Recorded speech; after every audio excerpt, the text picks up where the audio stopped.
पूछतानी सरे आम लेला कैसे बा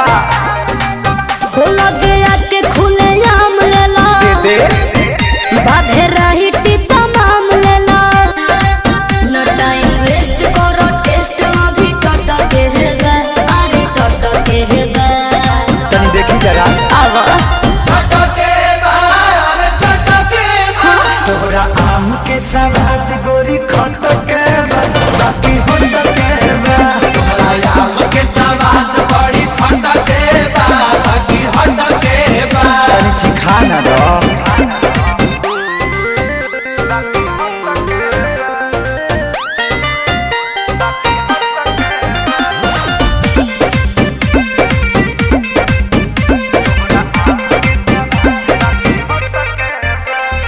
खेत खाना दानी बा बाप के बागानी बा ओहरे बागाने के आम बा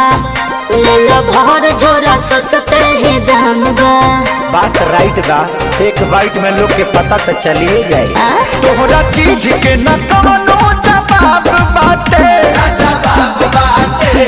हिसाब बाटे चलो तहरा खाती दू चार पैसा घट के बा अरे घट के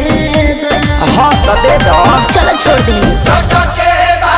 अरे चटके बा अरे तोरा आम के सवाद गोरी खटके बा बाकी हटके बा अच्छा आम के सवाद बड़ी खटके बा बाकी हटके बा कौन छुछू लागत रे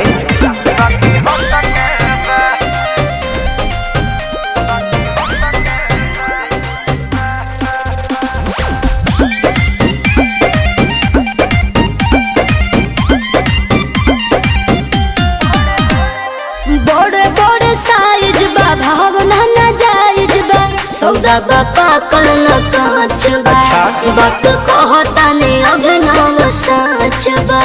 अच्छा तो सुनो हाँ हो तोहरा लंगड़ा के तगड़ा सवाद बाटे जिंदाबाद बाटे जिंदाबाद बाटे सारे राहुल होई फिर जुस मटक बा अरे मटक बा हाँ तो पहुँच जाए रे सही